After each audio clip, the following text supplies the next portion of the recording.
There are shows with psychics. And there are shows with doctors. But there's no show like The Psychic and the Doc. Your Practical Paranormal Power Unleashed. This show synthesizes the talents of world-class medium Mark Anthony, the psychic lawyer, psychic explorer, and street smart spiritualist, behavioral psychologist, Dr. Pat Baccili. All subjects are on the table and no topic is taboo. Inspiration, insight, action, and fun as Mark Anthony connects callers with loved ones in spirit. In tandem with Dr. Pat's fresh, no-nonsense, street smart, intuitive insights. And she is hilarious. Extraordinary problems require extraordinary solutions, which may come from this side or the other side. This is The Psychic and the Doc, and it starts now. Happy Thanksgiving, everybody. Welcome to The Psychic and the Doc. I'm Mark Anthony. I'm a fourth-generation psychic medium, and I am here with the esteemed Dr. Pat Baccili, a world-renowned behavioral psychologist, founder of the Transformation Network, host of the award-winning, long-running, and still running Dr. Pat Show. And we are here for you on Thanksgiving, and we're talking about circles of wisdom. Now, circles of wisdom, that is a really deep topic. And when Dr. Pat and I and our production team, Rocky and Linda, we were discussing the topic for our Thanksgiving show, and naturally we were discussing Native Americans, because Thanksgiving never would have happened if the Native Americans didn't show compassion for the European settlers and provide them with food and the ability to survive in the Massachusetts winter. And every society throughout the world has a council, and Native Americans are very, it's deeply part of their culture, have that circle of wisdom where people, the elders, the wise men and women will sit together and share information. And there's nothing new about this. It's not just in Native American cultures, it's found in every corner of the globe. And we're going to talk about finding your circle of wisdom. Is it within you? Is it the people around you? And so I can't think of anyone better to discuss this topic than Dr. Pat. Wow, I'm excited about this topic, and I'm excited about it for a lot of reasons, because one of the things I'm extremely grateful for is meeting Sidonia Cahill. And, you know, I always think about how smart the universe is, God is, whatever you believe in, like smarter than a fourth grader, right? Even though we don't think they are. But they are, and, you know, or it is, or he is, or whatever you refer, or she is, or they are, whatever you refer to. But I met this woman who introduced me into something new that felt very old. See, that's what I want to say about circles, wisdom circles, ceremonial circles. There's such a part of us that the minute you try one, and I say try, because a lot of people, they're like, no. But the minute you try and you get in that format, magic happens. And I want to go through some of the magic today. You know, my mentor, Sidonia Cahill, who passed away, she did her first circle in 1955 as a sophomore at Texas University. Wow. Can you imagine what it may have done to her that shaped her entire life, right? Yeah. She wasn't into sorority houses. You know, I mean, she's who she is. So I want to read this. I just want you guys to hear how powerful this is. And she's not unique. She is unique, but not to this. And she starts to talk about the fact that there was this retreat on campus. Now, I didn't know this about Texas U. And at the end, the minister spoke a few words and then asked all of us, about 50 young women, to stand up and hold hands in a circle. And Sidonia said I responded with little enthusiasm, because that is how most of us respond to the first time somebody tells us to hold hands in a circle. Took the hands of two other women nearest to me, closed my eyes, and half listened to a word of prayer. because that's my mentor.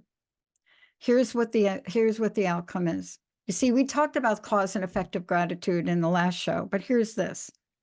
My experience during the next few minutes was of such power magnitude that it literally shaped the direction of my life. In those brief moments, I no longer felt like a lost, lonely, directionless child. Instead, I was a full member of a strong group, a tribe. My mind was one with the other minds. We were, in fact, one. It wasn't necessary to compare myself with others and find myself lacking. There was nothing to compare, as we were all one. In that circle, in that moment, we were all equal. It didn't matter who had the shiniest, the curliest hair, bluest eyes, the most graceful body, the most gorgeous wardrobe, or best grades. Wow. Yeah, there's a power to a circle. I know from practicing law, whenever you get into negotiations, a traditional rectangular table, there's two ends of the table, and those are the heads of the table. And I do know that in politics, in a lot of negotiations, if there's more than one country, they don't want to use a rectangular table. They want a round table, because then there's no head of the table. There's no one person who appears to lord over everyone else. And so the power of a circle is where everybody can, they're on equal footing, like what you just described. Didn't matter what they were wearing or who they were or whatever. They were all there to share their experiences, ask questions, learn, give, and take. And a circle has long been a mystical symbol. The Greeks believed, in ancient Greeks, that a circle was the most perfect of the geometric patterns. It's also a symbol for infinity. Think of a ring as a symbol, like a wedding ring. It's supposed to mean that love has no beginning and no end. It has an eternal circle. But for our purposes here, it encompasses all of those, plus people getting together and discussing these things. Now, we do this show as a live stream. It's through Zoom, but this too is a circle. And all the callers and all the participants, think of yourselves as all part of this huge circle, like the one Dr. Pat just described, because everybody here has a voice. You know, she goes on to say, and I know this about her, and this is what she and I had in common. You know, we spent most of our lives depressed, numbing ourselves. And she went on to say that, you know, the extreme loneliness, the boredom, the self-doubt, you know, all of that dissipated. And she said, for me, what had happened was a miracle of the first order. Wow. That's the power of this. You know, she went on, and we'll talk about this. I want to say to y'all out there that when you come up on this Thanksgiving, you can do this. You know, too many articles are being written right now about, I canceled Thanksgiving. I can't sit with my family. I canceled Thanksgiving. I can't do the politics. I canceled Thanksgiving. It's sad. It's sad, and you can do Thanksgiving. I want to just say this to all y'all out there that are like, you know, like person that wrote this article. I just want to say you can do it. You can do it. See, there's only one thing you need to do, and I learned this from Sidonia Cahill. Elections are not your source. Presidents are not your source. Right. I mean, you have an influence, but they are not your source. When you put that kind of whatever energy you're feeling, and I am not dismissing your feelings, folks. You heard me in the show with Beth read the poem that changed my life, Leaves of Grass. Walt Whitman dismissed whatever insults your soul. But I want to say this. Gratitude is the cure. It's the love potion of life. What's your experience with that, Mark? Because you've often shared about becoming a lawyer, right? I'm not saying you weren't grateful you were a lawyer. I'm very grateful for my corporate job. I'm also very grateful for my hot dog selling job. But what was it like for you to understand there is an energy you can call into your life that was the opposite of resentment? Oh, during the practice of law, it was very challenging because you're dealing with, and when I say dealing with, I'm talking about the opposition, because we have an adversarial system. So you're always dealing with very aggressive people. Everything's about leverage, power, control, and in the civil arena, it's all about money, leverage, power, and control. And resentment is, it's very easy to wallow in resentment. And I can't say that I was immune from all that, because I was representing a client and had to take a stand on interests. But what I found is, when you use and incorporate the power of the circle, where everyone is encouraged to share and to feel, what I found that in negotiations, once you get away from the ego is all about, I'm in control, I have the power. Once you get the ego out of the way, you're going to resolve the case. You're going to find a resolution. And it's really a shame that people are canceling Thanksgiving or avoiding plans with their families over the holidays because of politics. Look, politics is always going to be here, and it's always going to be a flashpoint. And what do they teach you? Or what I was taught is, never talk about religion, politics, or money. Okay, well, I violated all three of those rules, because I've talked about religion, politics, and money, and especially as a psychic medium. And here on this show, we talk about belief systems and the higher power. So I'm always talking about religion. But ego is a big part of the problem. And garnering the lessons from the power of the circle of wisdom, everybody can share. That doesn't mean any one person is right. My advice for everybody who want to cancel Thanksgiving is, don't do it. Just don't talk about it. Don't. Don't talk about it. There's other things in your life than who won or who lost the election. Yeah. Talk about yourselves, talk about your kids, talk about how you feel, talk about your plans for the future, or just listen. Abraham Lincoln always, he's such a great source for so many things. And he said, it's better to remain silent and be thought a fool than to speak out and remove all doubt. So sometimes just sit there and listen. And if people are Yeah. going to hammer on about politics, you don't have to agree with them. You can say, well, I understand what you're saying. I see your point. That doesn't mean you agree with it. Because if you say, well, you're an idiot, well, then that's going to start that aggravation. Because the thing is, there will come a time in everyone's life when you're going to have regrets and remorse that you didn't go to that Thanksgiving dinner, because the people that you didn't want to argue with have died. And now you're looking back and you're regretting. It's like, I wish they were here that I could argue with them. I wish they were here so I could hug that person. So don't let something like that rob you of a memory of a time with your family. Yeah. Yeah, you got to get back. You got to get back to the origins of this, and it's the soul of Thanksgiving.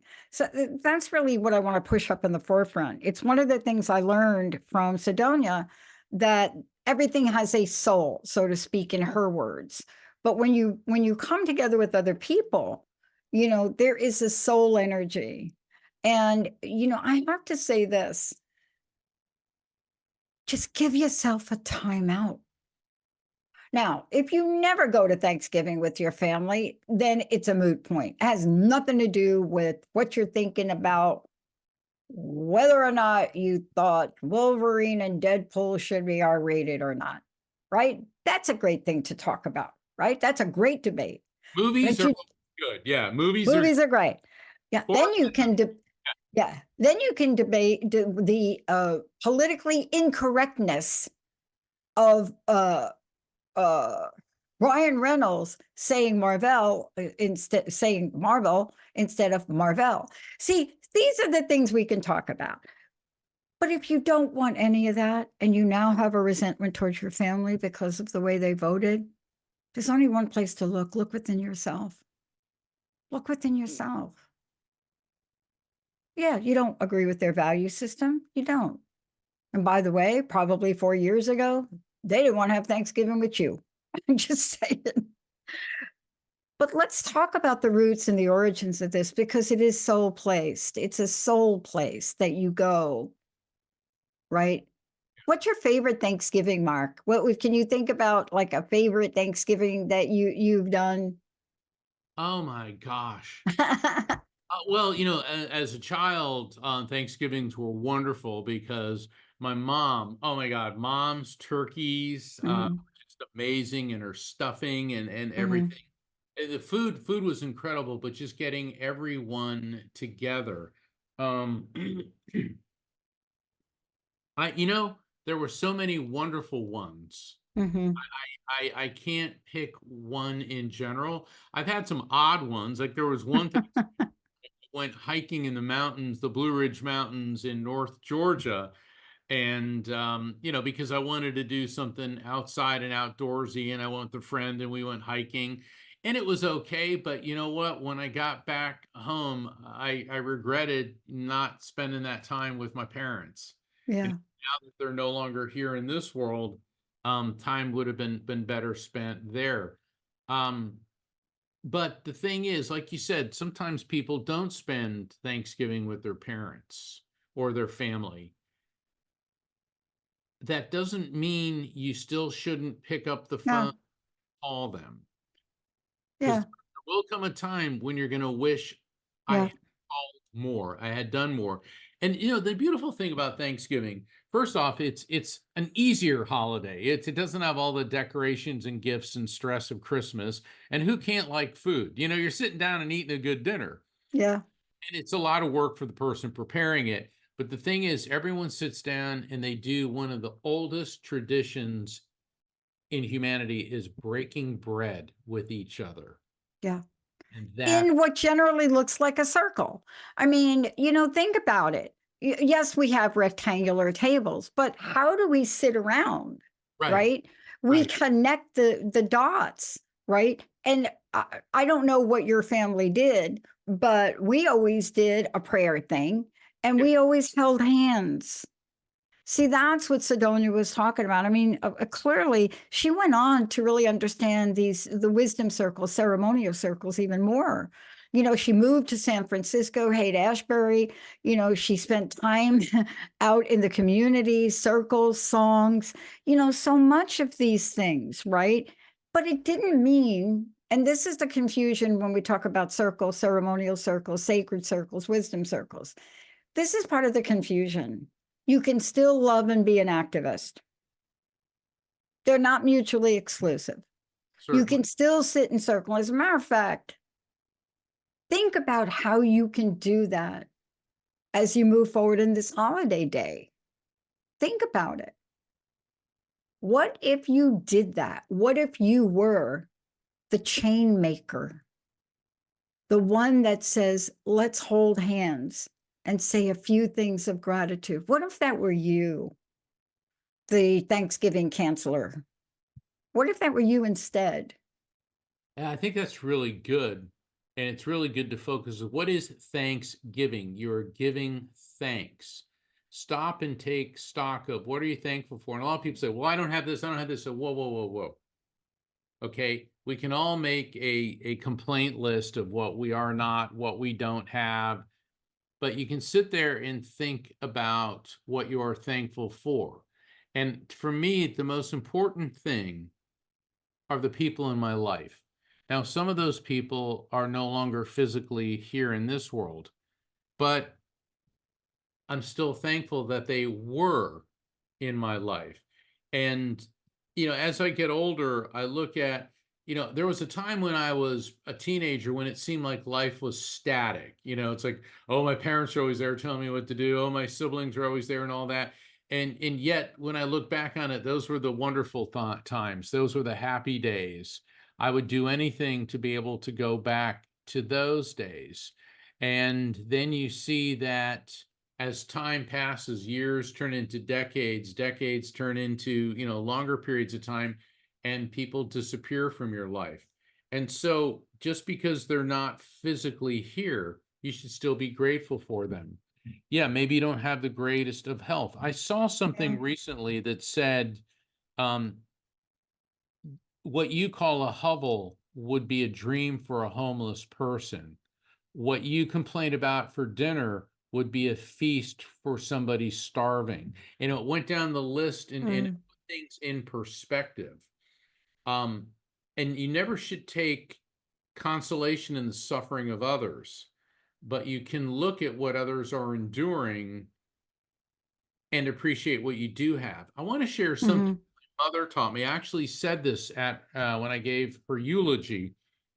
She said, whenever you're sad or depressed, think of 10 people that you know. She said, not movie stars, TV stars, but people that you know. And ask yourself, would you want to be any one of them? Mhm. Their family, their health issues, their financial issues, their problems? She said, inevitably, the answer will be no. And in doing that, it will make you grateful and thankful for who you are, what you have, Mhm. people in your life. And I think of that a lot. And I'm so glad that you asked me this question, Dr. Pat, because I'm so honored to be able to share this with all of our listeners. Yeah. Yeah. It's so important. Many people that tune into the show, they hear us give out that 1-800 number and take as many callers as we can. Today I want to just talk to you all about our why. Why? Why do Mark and I do this? Why did we say yes to it a number of years ago? Why do we continue to say yes? Because there is a level of bringing people together, even in a digital format, even on Zoom, that forms a circle. Yes. It forms a circle.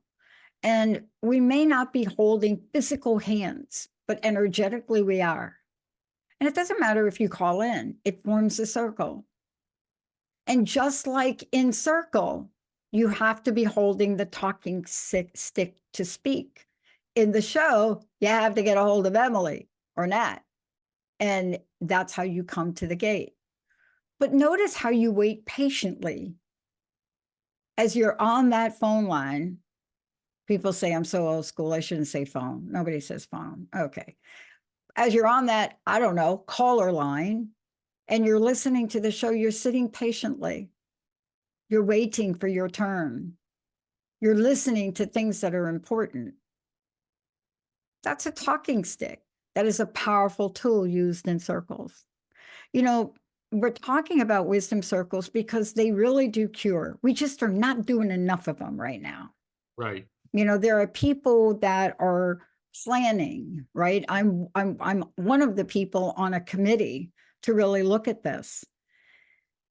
And I had to step back and I said, can you please read this book first? And then let's talk about it. Can you just read Sidonia's book first? And then let's come back together.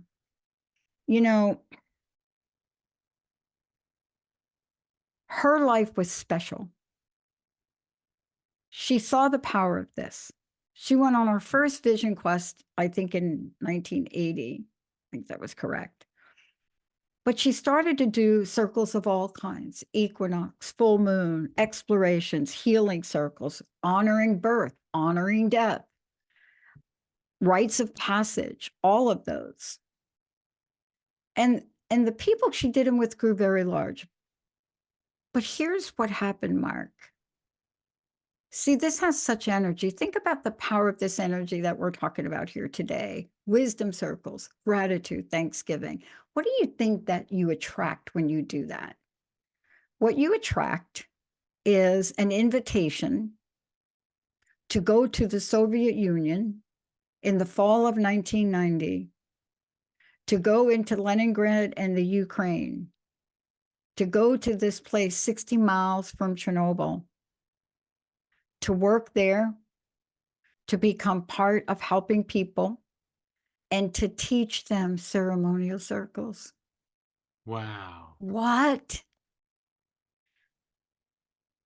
it made me think of getting on a plane and going over to Ukraine and getting everybody together over there and be like, doesn't matter what's going on in the outside. But think about that. Touched one day in a rare situation in Texas, you. See, isn't that the power of things like this, Mark? I mean, if we are awake and aware to understand that something like this rid this woman of a lifetime of loneliness, despair, imagine the possibilities. I love that. Absolutely love that. Um, a circle, a tradition that Rocky started, our producer Rocky, she passes a jar around with kernels of corn, and everybody takes a kernel of the corn and they say what they're grateful for in the past year, and they put it into the jar. And I always felt that that was it's really nice because it makes everybody think about what they are grateful for. And I remember when the first times we did it, I was like, well, gosh, I wish you would have told me sooner, you know. And there's, you know, my Italian family got into, everybody started arguing about it, and then it turned into, oh, I'm grateful for this. Oh, I'm grateful for, you know, and it really was a wonderful discourse. And we also have to realize discourse, discussion, and argument. An argument doesn't always mean it has to end up in a fist fight.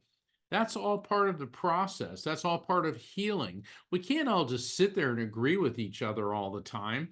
I mean, we're not all the same. We're not like a school of fish that we're all the same size, same color. We react to things the same way. We're different. We're divergent. We argue. We disagree, but that's all part of it. And through that, we come to solutions. So Mhm. I think that it is healing to be able to express what am I grateful for. And there's a lot of things. If you've been in poor health, it's hard to think what you're grateful for when you're in poor health, but you may still be able to access what Yeah. what has been good. And even for people who are coming toward the end of their lives, and I know I'm getting a little, you know, but as a medium, I deal with people who have lost loved ones. Isn't it wonderful when you look back on your life and see so many things that you were grateful for, so many things that you did? You took a chance, you did something a little bit crazy, you opened your heart to love. Maybe it didn't always work out, but you did it. And that's the whole thing about gratitude. Gratitude isn't always, I won the lottery, I look fantastic, everything's, you know. Gratitude is, I tried my best, I experienced, I lived. I love what you said because I want people to know how easy this is to do. And I think Mark and I, we we're not dismissing what you're feeling, the loss. We're Not at all. just inviting you. We're inviting you. And you know, if you get a copy of this book, you'll read about how women grew that circle larger, but you'll see the way Sidonia Cahill handles this. And I want to be very clear about it, why Mark and I are associating gratitude, Thanksgiving with circles. There's a very important reason, because those circles, you know, in multiple cultures, multiple places, those circles call you to do something special. Even if I used to be in charge of drumming in ceremonial circle and sweat lodge. I really wanted to do the rocks. I really wanted to do the fire in the rocks. I got to do that once. That was special. I think they were afraid I was just going to light everything on fire because I would just get the thing crazy. But this is what I want you to hold. And for those of you out there, I want you to please invite this in.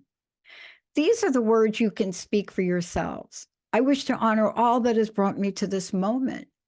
See, that's a line out of her book. I wish to honor all. Not that guy and not that woman.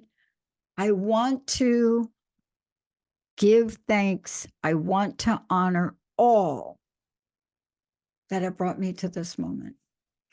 See, if you can't do anything else, you don't want to thank your mom, you don't want to thank your brother. Take a moment and just say, I want to honor all that has brought me to this moment. And in so doing, you're going to realize there were a lot of the stinkers along the way, a lot of the really horrible people, people that said terrible things to you or did things to you. They're all part of your journey. And you can either wallow in resentment or learn from the experience. Mhm. I always run into people, I keep attracting the wrong type of woman, or I keep attracting the wrong type of man. It's like, well, have you not learned? Why do you keep attracting the same person? It's not so much them. Those people are the way they are. You need to learn from that. The Buddhists believe that in life there are no mistakes, there are only lessons. Now, the problem with lessons is they are repeated until they are learned. I used to tell that a lot to my juvenile clients in criminal. And then, they'd be looking at me like, "Oh, what do you mean, dude?" And it's like, look, you just got your first drunk driving case. All right. And thankfully, you didn't hurt anybody. So now you're going to have to do some community service. You have your license suspended for a while. All right. If you don't learn your lesson and you get a second DUI, then you are going to lose your license and you are going to go to jail. And if you don't learn that lesson and you get a third DUI, that's a felony. And then Yeah. things are going to get, more and more complex. And so the criminal justice system is filled with, if you don't learn your lesson, it will be repeated and even worse, because you're going in a circle. Now, circles, there's another aspect to a circle. If you're going in a circle in life and you're not growing and evolving, that's your own personal circle. When you get in a wisdom circle where everybody else has their circles, all right, so you have several circles together, what are we doing now? Now there's a synergistic effect. We're now drawing from the circles of everybody else's lives, and now you're going to see things that you can incorporate. You're sitting in a circle and it's like, gee, that guy had 3 DUIs and he's on felony probation and he had to go to prison and blah, blah, blah, blah, blah. I'm learning to watch out for that. Oh, that woman there, she keeps attracting guys that are abusive and cheaters and all this. I'm going to learn from this. And then people are going to learn from the mistakes that you make. There's so many people that, I hate my job. Well, what are you doing about it? Nothing. Well, then you're in that circle. And so when you start sharing, other people are going to be learning from that. So, a circle isn't just a lone object. It's part of a larger. And one of the things that I do as a medium are what is known as light circles. They're limited Yes. to 6 people. And then me, I'm the 7th person, because 7's a sacred number. And that way everybody is able to do a reading. Now, all the light circles for 2024 have been sold out. I'm going to be having several in 2025, both online and in person. I know at the Sedona Ascension Retreat, I know that at IANS, which is going to be over Labor Day in Chicago, and many other places throughout the country, I will be doing these light circles. Now, the beauty of a light circle, just like the wisdom circles, Dr. Pat, is there's a lot of shared information. Like I may Yeah. be reading for one person, and we see this on the show. I'll do a reading for one caller, and then the second caller comes in and says, a lot of those things made sense to me. And it's because spirits don't show up and say, hi, I'm spirit number 1. Here's the 2 things you need to know. Now I'm leaving. They're energetically linked with other spirits, and the people that are calling in are all supposed to be calling in. So what the circle and the wisdom circle teaches us is we may think we're a lone circle, but we're not. We're actually part of a much larger organism, and that we're all energetically interconnected. There's no question about it. I mean, if you think about a ripple, have you ever seen a picture of a drop in a drop of water? And you think on the surface, these are individual ripple lines that are coming through there. And that may be very true, but the impact of one drop affects every ripple in that water, every motion in that. And that's why when you think about forming your circle, and thank you for mentioning the light circles, Mark, because that's exactly what they are. They have the same power and potential that we're talking about. When I got really accustomed to what I was learning from Sidonia, at a time in my life where I'm 7 years sober, and they call that the 7-year itch. If you can get past 7, a lot of people are like, you can get past 7, you're going to be okay. But that showed up for me in my 7th year to go out there with her and in Vision Quest. I didn't know what I was doing, but I love what she talked about, and I related to it so much. You know, she loves and nurtured, but she always talked about who her primary teacher was, and she's had many. And she calls it the desert wind. The desert wind, that's my primary teacher. You see, what will circles do for you? What are wisdom circles? The idea of a wisdom circle is not necessarily that somebody's going to impart some just phenomenal stuff on you. That may happen. But wisdom circles are you so you can discover the wisdom within you. See, hold on to that. Hold on to that for this upcoming Thanksgiving. Don't cancel Thanksgiving. Take a look at it as an opportunity for you to discover the wisdom inside of you that will take you to a higher level and vibration. Because when Sidonia goes on and talks about it, she goes on and talks about the fact, you know, whether it's drumming, her Cherokee background, Grandpa Robert's Cherokee background, it doesn't matter what that is. But what she discovers along the way is that if you come together with an open heart, you'll experience more miraculous energy shift changes, opportunities, not because of that day mark. It's just like when you do the show. People get information in that moment, but no, it keeps coming. They now have an insight they've never had. They may step away, they may stop moving from your wisdom circle or your light circle, they may go away, but the process, the information, the energy, and the vibration doesn't stop, does it?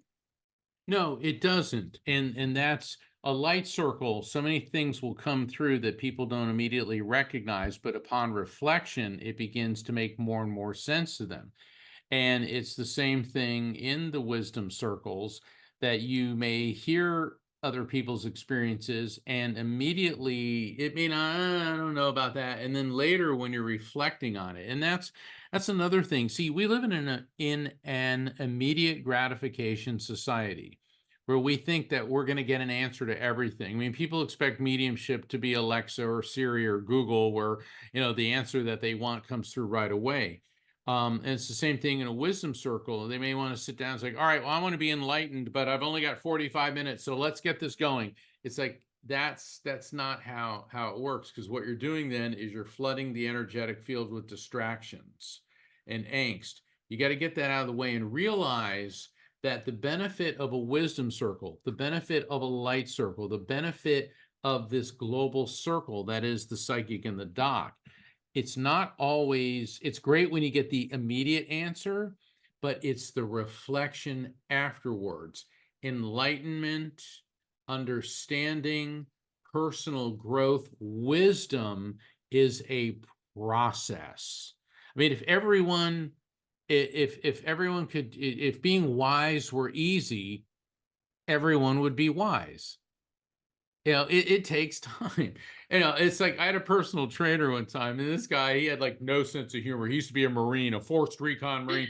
I loved the guy. I thought he was awesome, but he was always like, you know, and I was in good shape then because I was afraid not to. He like, you know, and one time I go, God, this is so hard. And he looked at me and goes, if being fit were easy, everyone would be fit. And I okay. had one of those too. But this is what we're talking about though. You know, this is everybody listening to this show. I want to encourage you that you're at a place of choice right now. This is a choice point. You know, Gene Houston, I think, calls them tipping points. There are many things you can call them, but you can choose now. You can choose how you want to move forward, how you want this day to be, how you want this day to set a pattern, a new experience, a new vibration, a new level. How do you have this day become that place of self-actualization. How do you do it? And there are ways to do it. I started out talking about leaves of grass, right? Yes. Um, I also talked about the fact that I'm writing a letter to Bob Dylan to thank him like a million years later. But why am I doing that? What is it inside of me is doing it now? What is it about now? Because I'm making a choice now to spend so much of my day in gratitude practices, in what the ceremonial circles will do, what wisdom circles do, what they bring out in you. But Mark, I want to say this, and I think you talk about this a lot. You got to do something. You have to actually take an action if you want your life to change. Oh my God. Yes. A couple weeks ago, we had Janice Short on the show, and her new book's called The Yet Factor. So a lot of people say, well, I'm not fit. I don't exercise. Let's change those sentences and put yet on the end of it. I'm not fit yet. I don't exercise yet. I'm not relaxed yet. That doesn't mean procrastinate. It means you realize that you're in motion. You're getting the process going. We have a lot of people, I don't say a lot, but we've had people call in and they say, well, I find true love. And they want, me to access spirits. I guess, spirits are patched into the intergalactic bachelor and bachelorette, vibration. And I'll ask, or you'll ask, well, what are you doing about it? Mm-hmm. Nothing. Okay.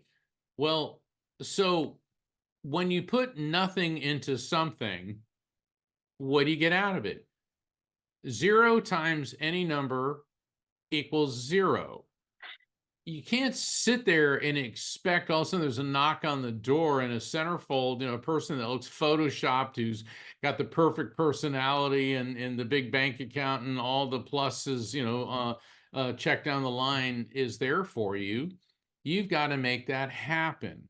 And you also have to realize if I can get this person to love me, I'll be happy. If I can drive this kind of car, I'll be happy. If I'll make this amount of money, I'll be happy. You can't put your happiness on a contingent future event. What you can say is, I'm going to work on my finances. I'm not at that point yet. I haven't achieved that physical level yet. But what are you doing in the meantime? You're working on it. We're all a work in process. We're all work in process. And so Dr. Pat's point is very well taken. You are the only one who can affect these changes in your life. Yeah. Mark, what you're saying is this, and let me just be very clear.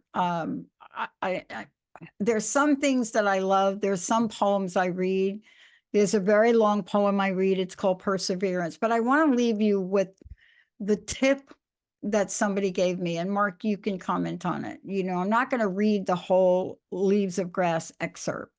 But there, towards the end, there's a place in here after he says, love the earth, the sun, the animals, despise riches, give aims to, but whatever. After that, he goes down and he says this. This was really telling for me because I was told I don't have to search for wisdom circle. It's already inside of me, and I didn't believe it. And he says, re-examine all that you've been told in school, or church, or any book. Dismiss whatever insults your soul, and your very flesh shall be a great poem and have the richest fluency, not only in its words, but in the silent lines of the lips and the face and between the lashes of your eyes, and in every motion and joint of your body. You just have to dismiss whatever insults your soul. And when you do that, You create a vacuum. And what you fill that vacuum with is any version of gratitude and love. And I think, Mark, when somebody handed that to me, it was at an interesting time in my life. And I just love that first line. I loved it. And I don't always remember to do that. Yeah, that is such a wonderful way of looking at things. Whatever insults your soul, dismiss it. And it could be a person, it could be a situation. Now, dismissing it doesn't mean avoidance and denial. No, that's not what he's saying. Don't buy it. If somebody's rude to you, that doesn't mean you have to engage and fight them. You dismiss them, you disassociate them from your life. If you are physically ill, dismiss it doesn't mean, oh, well, I have all these symptoms that are probably cancer, but I'll avoid and deny it and it'll go away. That's not what they're saying. Dismiss, don't let the pain control you. You do something about it. So a lot of people, it's like, I talk about Gandhi a lot. People, one time someone said, well, your passive resistance movement, he said, there is nothing passive about what we're doing. He said, it is nonviolent, non-cooperation, and it is anything but passive. Yeah. See, being passive there would just be letting, the British or Dr. Martin Luther King Jr. Use Gandhi's tactics.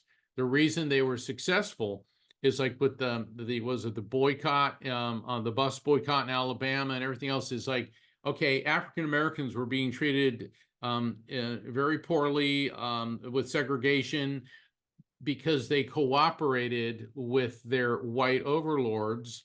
And when they stopped cooperating, like not showing up for work, not doing it, and it began to cost money, that's when things changed. Now, certainly they made tremendous sacrifices and were horribly attacked and abused.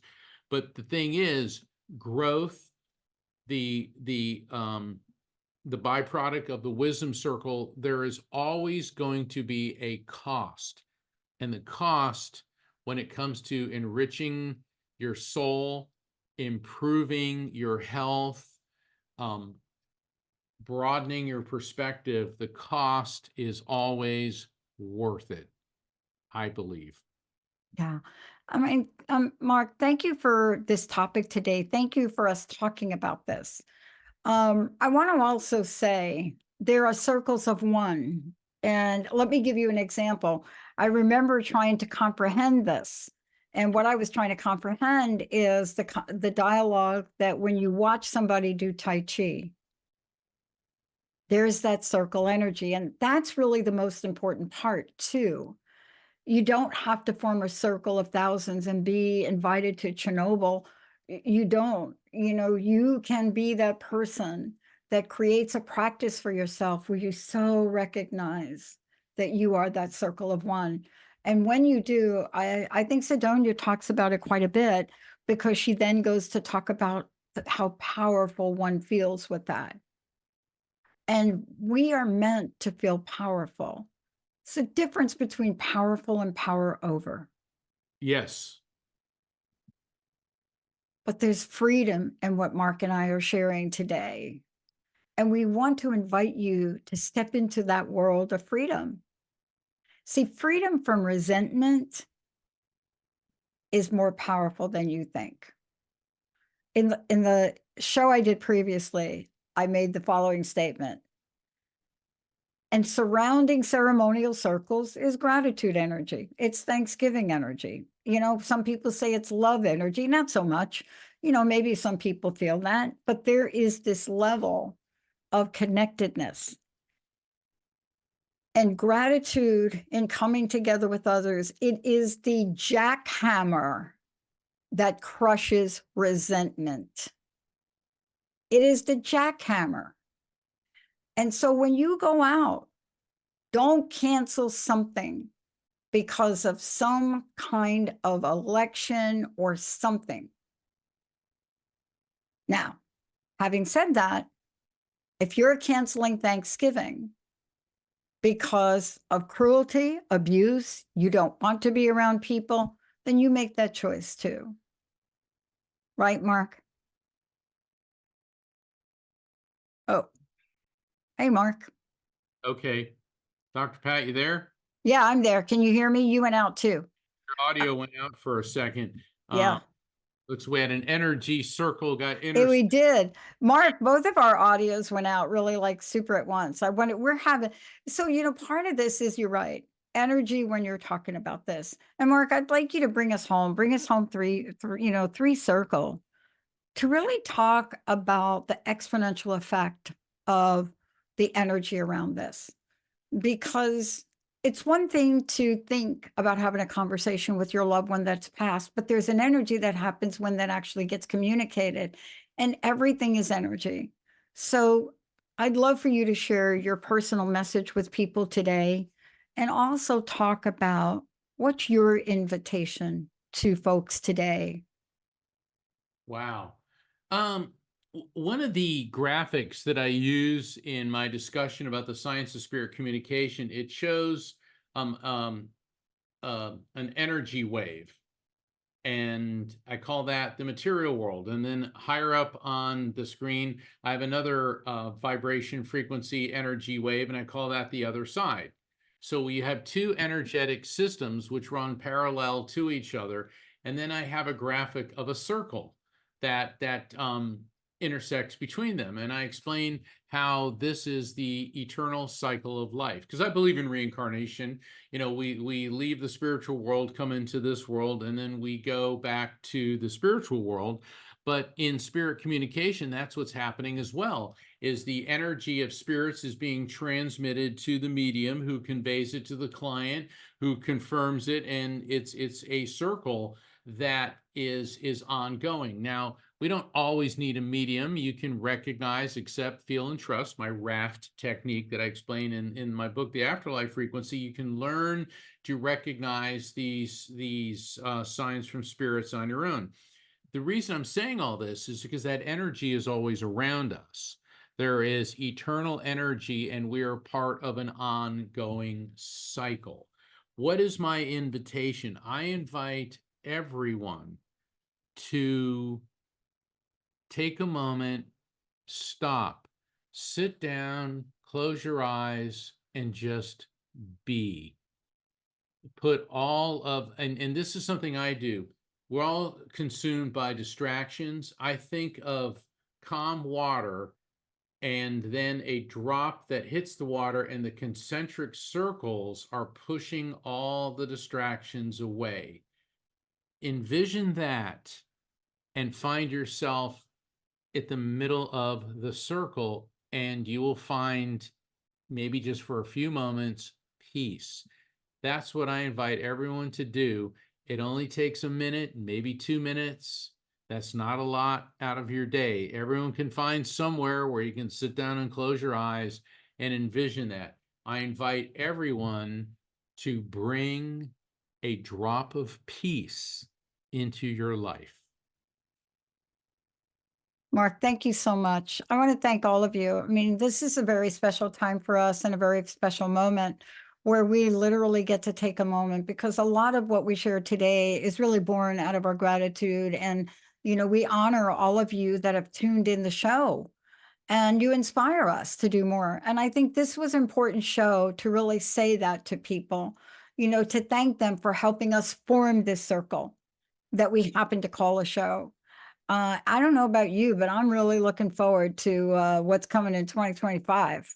How Oh, about you? no, it's going to be a great year. And, Oh, so we're going to our 4th or 5th year now. I lost count. I know that one thing I know, Pluto just moved out of Capricorn into Aquarius. So I've had Pluto with my two signs for 36 years.